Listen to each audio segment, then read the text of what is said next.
Bienvenidos a Una Semana en el Mundo, el programa de France 24, donde los periodistas son los invitados y abordamos los temas que han marcado la actualidad de la semana.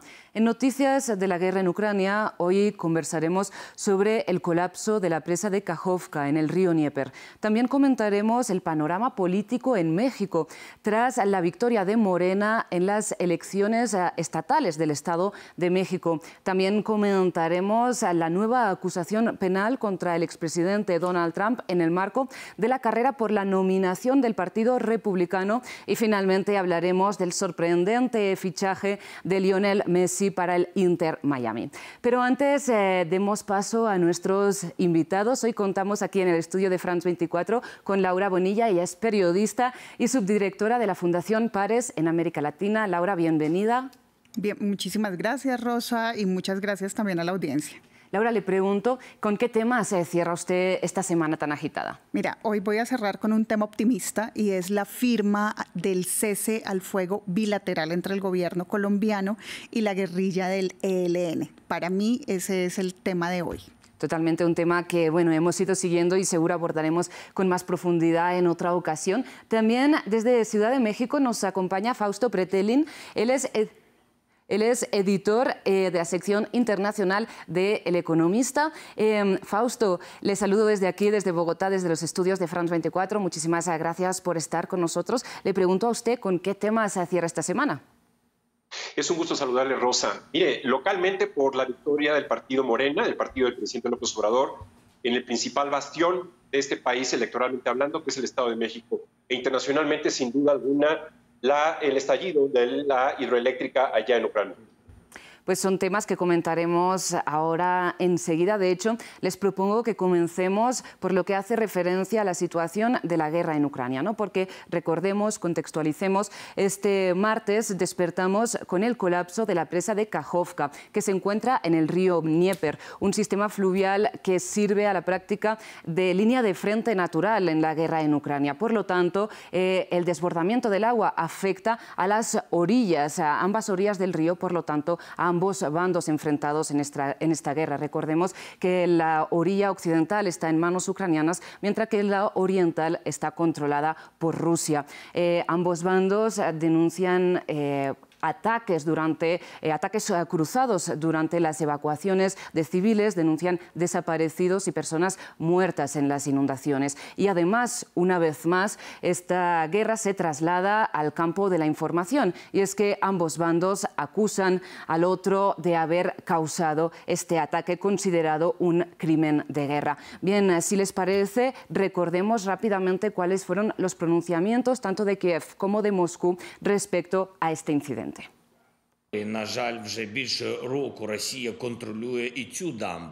Desafortunadamente, Rusia ha estado controlando esta represa y toda la central hidroeléctrica de Nova Kakhovka por más de un año. Es físicamente imposible hacerla explotar desde afuera con ataques. Estaba minada, fue minada por los ocupantes rusos y ellos la estallaron.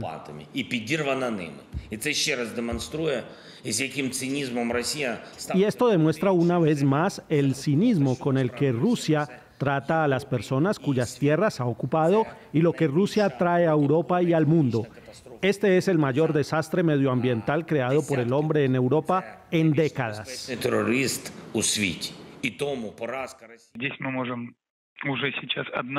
Podemos afirmar inequívocamente que estamos hablando de un sabotaje deliberado de la presa de Kakhovka por parte ucraniana. Este sabotaje tiene consecuencias potencialmente muy graves para varias decenas de miles de habitantes de la región, así como consecuencias ecológicas y de otro tipo que aún están por determinar. Además, está fuera de toda duda que uno de los objetivos de este acto de sabotaje era despojar a Crimea de agua. Laura, empiezo por usted. Hoy los servicios secretos de Ucrania revelaron que interceptaron unas comunicaciones entre soldados rusos en las que afirmarían que este ataque fue acto de un grupo de sabotaje ruso propiamente. ¿Cómo analiza esta información? Pues bueno, lo que tú decías ahorita, Rosa, es perfectamente cierto. Digamos, esta guerra se libra en dos frentes. Uno, que es el frente de guerra propiamente, donde tenemos estos crímenes de guerra como lo que ocurre con la represa de Kajovka, y otro frente es el frente de la información. En ese frente de la información, ambos bandos van a estar sacando permanentemente noticias, fuentes, fake news, intentando culpar al otro. Para mí, ¿qué es lo que significa esto? Lo que significa es que probablemente la guerra en Ucrania, alrededor de esa disputa por la información, va a entrar en un detrimento de las acciones bélicas. ¿Qué quiere decir? Que cada vez esas acciones bélicas pueden estar inclinadas a dañar más objetivos civiles, a dañar más la infraestructura del otro, sin que ninguna de las partes se haga responsable por ello. Y eso me parece, digamos, particularmente preocupante. Igual la Casa Blanca dice que todavía no emite un comunicado, otras, digamos, fuentes dicen otras cosas muy distintas. Es muy difícil, digamos, con toda esta guerra informativa decir, sí, claramente fue Rusia la que saboteó la presa, o decir, como dicen los rusos, fueron los ucranianos desde adentro que, digamos, sabotearon la presa. Claro, Fausto le trasladó esta misma cuestión y este complejo escenario, ¿no?, que plantea nuestra compañera Laura. ¿Qué ganaría cada una de las partes atacando esta presa cuando afecta a ambos bandos? Bueno, coincido con Laura, creo que es una batalla campal en temas de comunicación, pero sin lugar a duda el país más afectado es Ucrania. Yo diría que el secretario general de la ONU, Antonio Guterres, dijo hace unos días que esto es producto de la invasión de Rusia a Ucrania. Partiendo de esa premisa, hay un afectado, que es Ucrania. Partiendo de esa premisa es que sí hay responsabilidad directa de Rusia, pero siempre hay posibilidad de que haya sabotajes en todas partes, ¿no? Ya lo vimos con los gasoductos Nord Stream 1 y Nord Stream 2, que al parecer lo que informa la CIA es que sí había un intento explícito por parte de Ucrania para hacerlos estallar. Entonces, sin lugar a duda, esta crisis, esta tragedia, que pareciera ser como una especie de tsunami, es el segundo golpe más fuerte que recibe Ucrania después de la intervención el año pasado por parte de Rusia. Sí, y precisamente, como usted dice, ¿no?, hay temas que parece que nunca vamos a llegar a esclarecer, como la situación de los sabotajes contra el Nord Stream, pero precisamente elementos que crean confusión acerca de quién podría ser el responsable de la autoría de estos ataques es que, por ejemplo, esta presa alimentaba la península de Crimea o la central de Zaporilla, ¿no? Era el principal suministro de refrigeración de esa central nuclear, la más grande de Europa. Laura, ¿cómo analiza estos elementos? Pues, es decir, Fausto tiene la razón en que todo esto es consecuencia de la invasión rusa a Ucrania. Pues por supuesto, la guerra es consecuencia de la invasión rusa a Ucrania. Ahora, digamos, si uno mira las afectaciones en términos humanitarios, creo que hay balance entre ambas partes. O sea, es decir, ambas partes van a sufrir altamente, quizás mucho más Ucrania, porque ocurre en su territorio. También en esta zona de Ucrania, digamos, se podría interpretar que este ataque produce, digamos, una mayor efervescencia pro-Ucrania, digamos, allí in situ. Sin embargo, es verdad que, digamos, primero, dejar sin agua Crimea, y segundo, la afectación medioambiental y económica de perder el enfriamiento de esta central nuclear, pues es realmente dramática, y Rusia como país invasor está perdiendo cada vez más posiciones en ese sentido.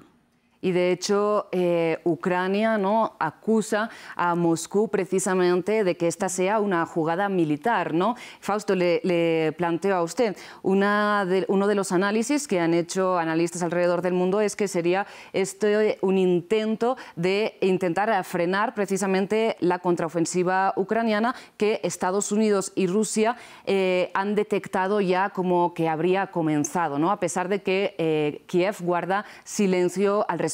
¿Estamos ya efectivamente en este nuevo contexto de la guerra, en esta contraofensiva ucraniana? Sí, ya lo estamos. Hay algunas fuentes que ya lo están observando en el campo de la batalla. Ya se ven inclusive estos tanques Leopard que Europa y Estados Unidos también ha dado a Ucrania.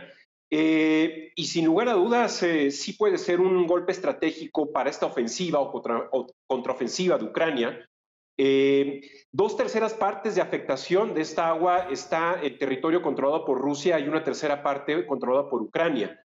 Sin lugar a dudas, es una región estratégica porque conecta Crimea con Zaporilla, y esto es una de las zonas que está tratando de recuperar Ucrania. Entonces, sí debe de haber algún elemento estratégico que puede llegar a afectar a Ucrania en esta contraofensiva.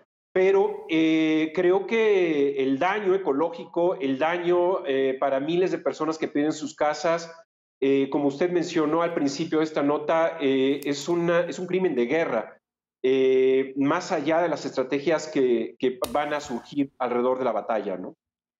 Pues Fausto, estaremos muy pendientes de esta guerra que por el momento no da signos de que vaya a acabar tempranamente con una negociación de paz. Todavía las posiciones son muy encontradas y a la vista está con escenarios de estas magnitudes. Les propongo, sin embargo, que cambiemos a otra información que ha marcado también la actualidad de la semana y también marcará la de los próximos meses, precisamente. Y es el panorama político que se dibuja en México después de las elecciones estatales del pasado fin de semana en el Estado de México y en Coahuila. Sin embargo, nos centramos en las del Estado de México porque es el más poblado del país, con casi 17 millones de habitantes, y donde el partido oficialista Morena ganó el Estado de la mano de Delfina Gómez, ¿no?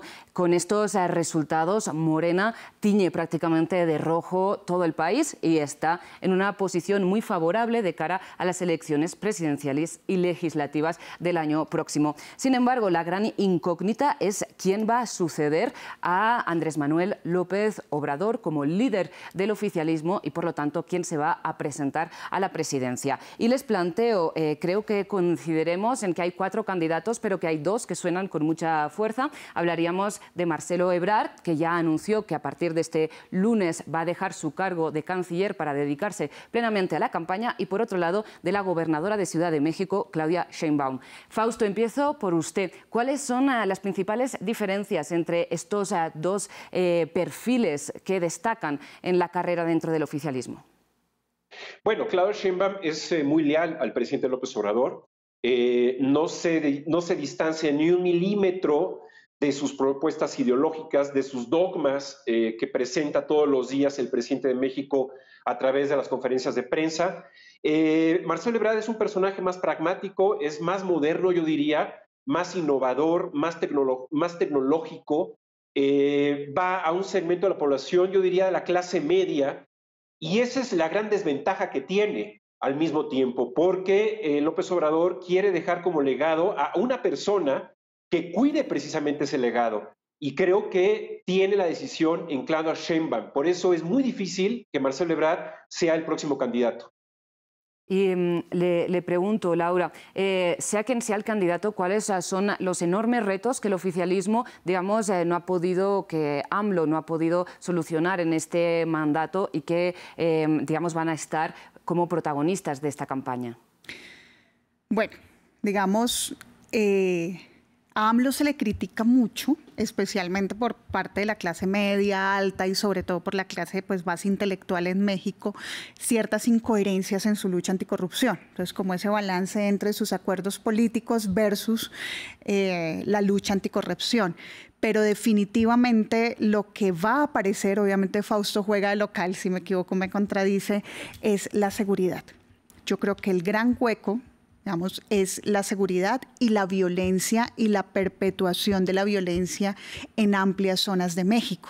Y eso nos remite a algo pues, que no solamente AMLO, sino ningún presidente recientemente ha podido solucionar, que es el tema del narcotráfico y la relación entre narcotráfico, violencia y gobernanza armada en los territorios. Creo que son los 3 lunares que van a aparecer en la campaña. Fausto, ¿cómo ve usted estos 3 temas que apunta Laura? ¿Considera que son retos que algún presidente podría solucionar al corto plazo? Coincido con Laura, el tema de la seguridad es el principal problema que tiene este país. Digamos que López Obrador es un fenómeno de la comunicación, ha generado 2 Méxicos. Uno, a través de su discurso, a través de su narrativa, que día con día, durante 2 horas, impulsa en sus conferencias de prensa, y otro que es la realidad. la realidad que la violencia está desatada, muchos de los estados de este país están tomados por los narcos o muy influenciados por el narcotráfico, y ese es el gran problema que tenemos en este momento. Sí es un fenómeno de la comunicación, sí es el primer presidente que le habla a un segmento de la población con bajos recursos, sí es un presidente que ha explotado mucho este discurso contra los tecnócratas, contra la corrupción del sexenio de Peña Nieto, de Felipe Calderón, de Vicente Fox. Sin embargo, es un presidente que no tiene dibujado un perfil de demócrata, no se reúne con oposición, es un presidente que se desconecta de los órganos autónomos, no existe transparencia, es un presidente que de alguna manera ha defraudado también a un segmento de la población que votó hace 5 años por él, precisamente porque quería algo nuevo. Sin embargo, sí es el tema de la inseguridad su principal problema que va a heredar, y el tema de la corrupción, que yo creo que no está arreglado, está todavía presente en varios segmentos del escalafón político. Y Fausto, precisamente, usted lo decía, es un fenómeno de la comunicación, según oráculos. A finales de abril contaba con una aprobación del 65%. Le pregunto, más allá de la comunicación, ¿en qué ha mejorado la vida de los mexicanos? Bueno, a ver, es difícil la pregunta. Yo no diría los índices cuantitativos, que son los elementos necesarios para poder responder su pregunta. No ha mejorado la disminución de la pobreza, por ejemplo. No ha mejorado la calidad de la vida de muchos mexicanos. Creo que ese es el gran dilema, que es un fenómeno de la comunicación, genera muchas expectativas y, por ejemplo, a diferencia de Gustavo Petro o de otros presidentes de la región, veo que sus índices de popularidad son muy bajos. Boric, por ejemplo, pero en el caso del presidente de México sigue muy, muy elevado y ha cometido decisiones muy, muy irracionales, como es la venta del avión, que nunca existió hasta hace poco tiempo y de una manera muy poco transparente. La destrucción de la construcción del aeropuerto hace 5 años, que ya tenía un 50% de adelanto. Ese es el gran problema de López Obrador. Y Laura, usted me estaba comentando que quería añadir algo al análisis de Fausto en este aspecto. Sí, es que me encanta la política comparada también. En eso tengo algo que decir y es, mira, ¿cuál es la diferencia entre, digamos, 3 fenómenos de opinión, como fueron Gustavo Petro, AMLO, Boric? ¿Por qué AMLO tiene altas cifras de popularidad y los otros 2 no? Hay una diferencia entre los 3 y es la rapidez con la cual AMLO presentó victorias tempranas a la opinión pública y lo hizo a través de las transferencias monetarias directas, que ya era un programa, o sea, no se lo inventa él, ya era un programa con cierto éxito en México, y lo que sucede es que lo amplía. Entonces, no necesariamente tú vas a ver esos datos reflejados en los índices de pobreza monetaria o índices de pobreza multidimensional, pero sí los vas a ver reflejados en la percepción de la capacidad adquisitiva de la clase media. Y en eso América Latina es súper poderosa. Mientras que estos sectores intelectuales nuestros, digamos, de los periodistas, de nosotros, que son más chiquitos, nos preocupamos mucho por la democracia. Digamos, las grandes masas de opinión están muy preocupadas por la economía en el día a día. Pues lamentablemente no tenemos más tiempo para continuar abordando la cuestión de México en particular, pero les propongo hablar de otra situación también un poco paradójica respecto a los índices de popularidad. Y es que precisamente acabamos de conocer en las últimas horas que sobre Donald Trump van a pesar cargos penales, probablemente por delitos de violación de la ley de espionaje, por obstrucción a la justicia, entre otras cuestiones que conoceremos el próximo martes, cuando el expresidente está citado ante las autoridades de Miami por el mal manejo de documentos clasificados en su residencia de Mar-a-Lago, donde los encontró el FBI, recordemos. Bien, sin embargo, aunque no hay cifras actualizadas, las últimas encuestas del pasado 6 de junio daban a Trump como líder indiscutible dentro de la carrera por la nominación del Partido Republicano. Lo verán en sus pantallas con un 56% de los apoyos, seguido de lejos por Ron DeSantis con el 22%. Mike Pence, que se acaba de sumar, tendría el 7%. Muy rápidamente, porque tenemos poco tiempo para este tema, ¿cómo se explica esta popularidad de Donald Trump? Es que Donald Trump integró nuevos votantes al Partido Republicano. votantes que no eran propiamente, o sea, que votaban tal vez al Partido Republicano porque era lo que había, pero que no se identificaban tanto con él. Entonces, al ampliar esa base electoral, en hacerla más grande, esos votos son de él como individuo, lo cual no era muy común en la política norteamericana. Ahí la única posibilidad que habría es que Pence, que se acaba de sumar a la campaña, entre y recoja el voto más tradicional republicano, que está ligado a las iglesias, a la moral cristiana, y que logre, digamos, sumar ese voto a su campaña. Y que se oponía, ¿no? Y que se opuso abiertamente al asalto al Capitolio. Total. Fausto, rápidamente, ¿cuál es su análisis? Bueno, yo creo que Donald Trump logró destapar esas ansias que tenía una parte de la sociedad de no creer en lo establecido, en el poder tradicional, en las grandes dinastías.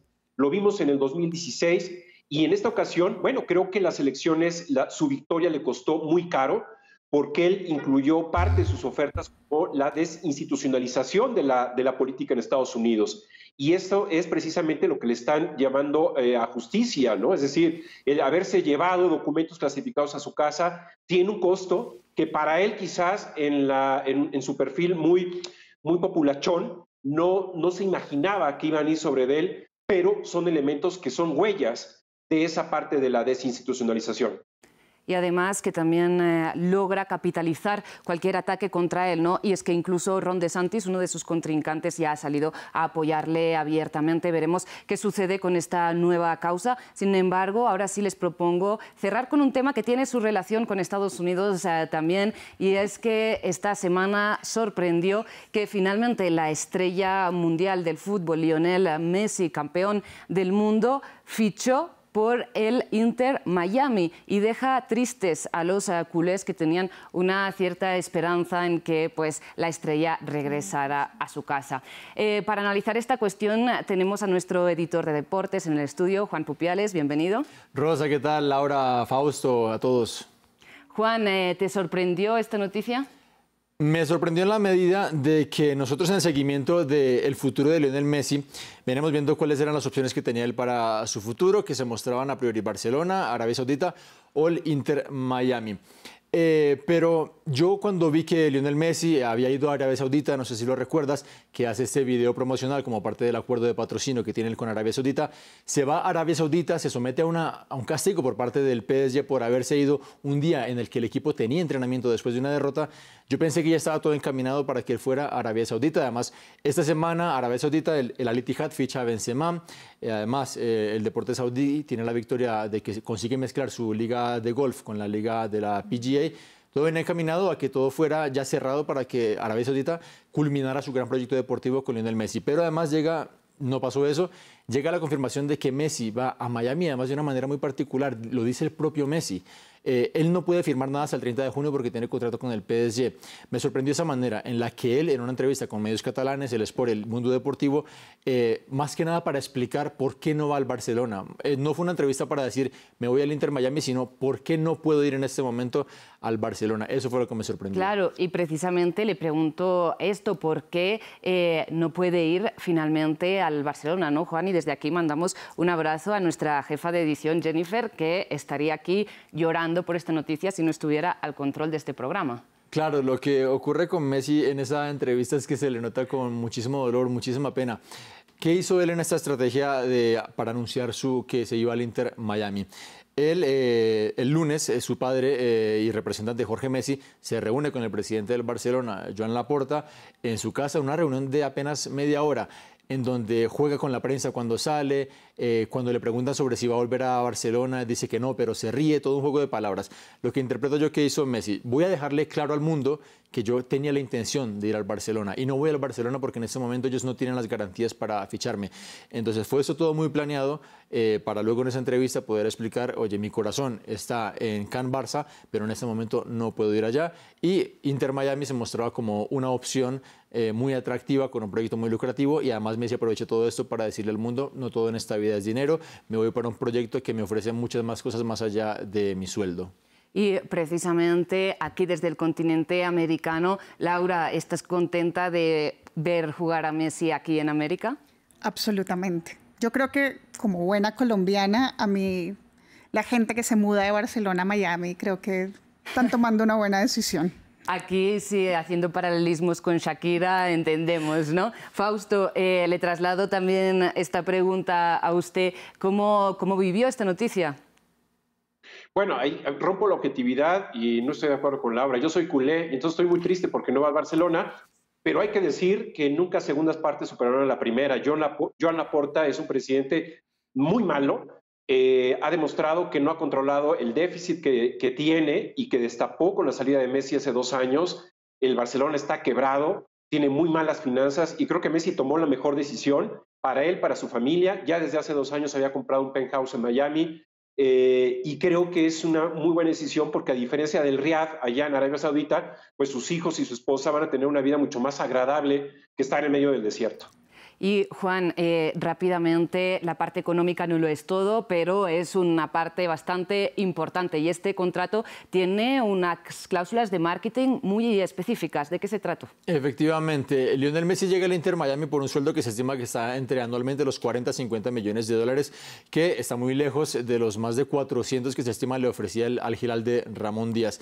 Messi, según lo que ha filtrado la prensa, va a tener una cuantía en las suscripciones que haya para la plataforma de transmisión de la MLS. O sea, cada vez que alguno de nosotros pague por ese servicio, una cuantía muy pequeña de ahí va a ir para Lionel Messi. Además, Adidas, que en el caso de la liga estadounidense patrocina a todos los equipos, por cada merchandising que haya, por todo el movimiento de merchandising que haya de Adidas en esta liga, también un pequeño porcentaje irá para Lionel Messi. Esto es algo revolucionario en el mundo del fútbol, lo podemos comparar con el acuerdo que firmó Michael Jordan con Nike a finales de los 80, ahora recreado en la película Air Jordan. Es de esa dimensión de lo que estamos hablando que hizo Messi. Messi yo creo que se sentó con un asesor y dijo bueno, miremos los 400 millones de Arabia frente a lo que me puede dar este acuerdo millonario con Miami. Al parecer sale ganando con el Miami. Estamos hablando de unas regalías, por decirlo así, que no tienen límite. O sea, depende del impacto que tenga Messi en el Inter de Miami. Yo estaba mirando rápidamente. Messi se estima que va a debutar el 21 de julio en un partido de la Leagues Cup, que es una competición nueva. Es un partido en el que ahora mismo las boletas, la más barata, están $1.000. Para que nos hagamos una idea, la semifinal de Roland Garros de Alcaraz contra Djokovic estaba en $750 la más barata. Impresionante. Bueno, para ir cerrando este tema, Messi no se va a aburrir en una liga que está bastante por debajo de su nivel deportivo. ¿Se va a acabar retirando en el Inter Miami o va a buscar una salida? Hagamos una ronda para terminar, Laura. Pues mira, yo sinceramente creo que Messi va a vivir muy bien en Miami. O sea, ya no ha llegado y ya lo aman, tiene todas las ofertas del mundo y pues si la buena vida se mide en algo más que la capitalización de los contratos, pues creo que tomó una muy buena decisión. Fausto. Bueno, pues definitivamente, a ver, yo escuché una entrevista con el director deportivo de la MLS hace unas horas y dijo que ya todos los boletos del equipo de Miami para la próxima temporada están vendidos. Es un fenómeno. Es evidente que sí claudica ya Messi en su último estirón para poder dar lo más importante que es pues todo en una liga tan competitiva como la española, pero también es un ser humano que yo creo que hay que aplaudirle porque toma una buena decisión, que no todo es competitividad y creo que va a disfrutar mucho su vida en Miami. Es una lástima porque yo quisiera ir a verlo, pero ya no hay boletos. Juan. El reto para Miami va a ser liderar a un equipo que acaba de sacar a su técnico, es último en su conferencia, de liderarlo con un proyecto deportivo que pueda ser competitivo dentro de una liga nueva. En ese momento tiene prácticamente una estrella solamente, Joseph Martínez, el venezolano, el delantero, el goleador. Creo que por la cabeza de Messi, con lo competitivo es, vas a formar un buen grupo que pueda ganar títulos nacionales e internacionales, la Conca Champions o la Leagues Cup, que es el nuevo torneo. O sea, ¿crees que se va a retirar Messi en el Inter Miami? Tiene 3 años de contrato. Cuando acabe este contrato, vendría el Mundial, que es en Estados Unidos, en uno de sus anfitriones junto con México. Así que podría ser una bonita manera de empalmar, cerrar ahí, aunque él siempre ha dicho que le gustaría terminar su fútbol en Argentina. Bueno, pues iremos viendo cómo sigue la carrera de Messi, aunque cuando ya has llegado a lo más alto todo es un riesgo, ¿no?, de ir hacia abajo. Bueno, les doy las gracias a Juan, Fausto, Laura, muchísimas gracias por haber compartido su tiempo, sus análisis aquí con nosotros en Una Semana en el Mundo de France 24. Les recuerdo que pueden ampliar toda esta y mucha más información en nuestras redes sociales y en nuestra página web france24.com.